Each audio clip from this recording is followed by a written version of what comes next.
Good morning. You listen to FloorDaily.net, and I'm Kemp Harr. This morning, my guest is Santo Torcivia with Market Insights. Santo, how you doing? I'm doing fine. How are you, Kemp? I'm good.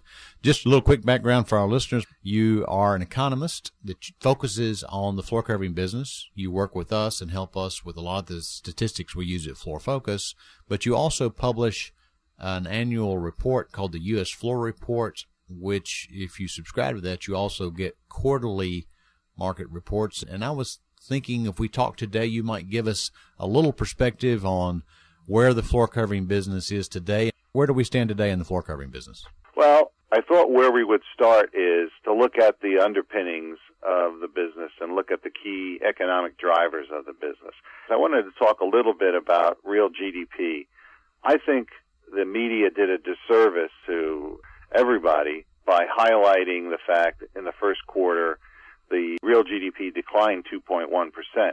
That's a period-to-period decline. What they're saying was real GDP in the first quarter declined versus the fourth quarter of 2013, whereas in the year-over-year comparison, comparing 2014 to the quarter the year before, we actually grew 2.2% in the first quarter. So things are not as bad as they may seem. You have to look beyond the numbers and look at the context. And everybody in the business compares their performance this year versus the same period last year, takes out seasonality, among other things. When you look at it that way and you look at the economic situation the same way, you can see things aren't not as bad as the media would portray them.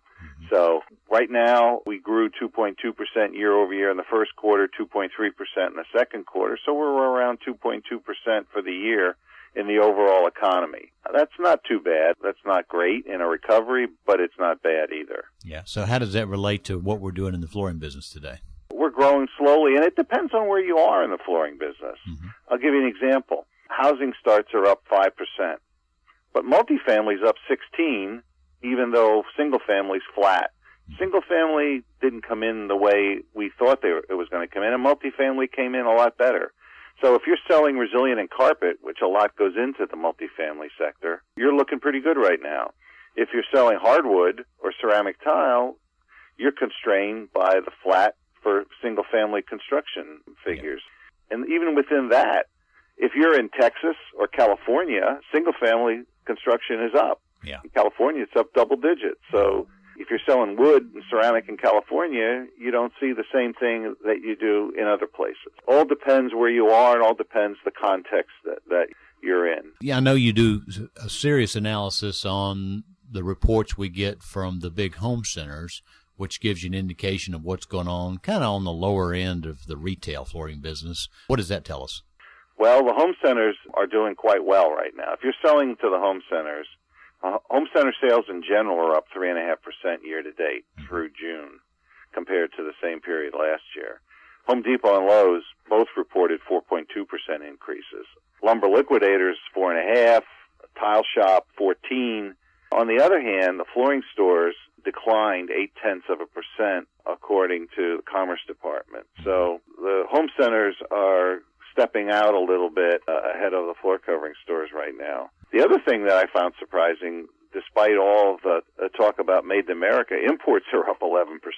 So people haven't shifted all of their product lines, or as much of their product lines, I think, as maybe they plan to, not just yet anyway. I think we're out ahead of ourselves with some of that news, but let's go back to retail just a minute. Why do you think the independent floor covering retailers' business is off? The problem is that consumer spending is off.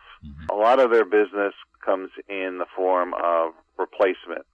And the business, too, is bifurcated. It's either at the low end or the high end. And a lot of it is at the low end right now. And the home centers eat that business up. Same thing you're looking at on the new home construction side. Multifamily tends to be on the low end. And a lot of tenant improvement. And a lot of the low-end products are going there, and if you sell low-end products, you're doing well. If you're selling high-end or especially middle-price products, the middle is going out of the market across the board, not just in our industry. I mean, you don't have to look at the automobile industry. The brands that were dropped were all middle brands. Yeah. Mercury, Pontiac, Oldsmobile, they're all gone. And they were all in the middle of the segment. I wrote an editorial in this issue that's in the mail right now, the August-September issue of FlooFocus. And, hey, gas prices are at the lowest they've been in a long time. Auto sales are running at a 17 million unit pace annualized, which is the best we've seen since 2006. And like you say, the economy is pretty warm right now. So things are lined up for pretty good business. Now, one of the neat things about the U.S. FlooReport that you don't get from, say, Catalina or these other reports is that you actually do a forecast, and you've called for a 5% improvement in floor covering sales for the year 2014. Where do you stand with that prediction? I stand by it. I think we're going to end up that way. We're already seeing the public flooring companies are reporting, many of them are reporting 4 to 6% growth, in some cases even more. Dixie had a good year so far, 27%, I believe. Interface is doing well. The ceramic companies are doing 3 to 6%. So we're seeing growth out there. Mm-hmm. Like I said, it depends on where you are in the segment. If you're trading in the right segments, like multifamily, like Texas, like California, you're seeing growth. If you're trading in some of the other parts of the segments, things are a little tougher. Okay, Santo, thanks for this mid-year read on where we stand. I hope you're right about 5% growth at the end of the year. Last year we saw 7% growth, so it is off a little bit. But even further out, things look pretty good for 15 and 16, right? Absolutely. Construction's going to pick up. The one thing I worry a little bit about, housing is moving ahead at about a 5% clip. New home construction is the best forecaster for the floor covering business that there is of all the economic variables. Mm-hmm. You can run all the statistical correlations, and the one that comes out the tightest is housing starts lagged.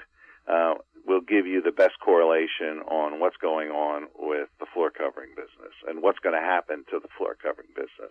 Like I said, we're running 5% ahead. I think that bodes well for this year coming in around 5%. And next year, it's going to be stronger, and hopefully there'll be a different attitude in Washington. Some positive things will come out of there. All right, great. Well, Santo, I appreciate the update on the mid-year. You've been talking to Santo Torcivia, who is an economist who studies the floor covering business, and you've been listening to Kemp Harr and FloorDaily.net.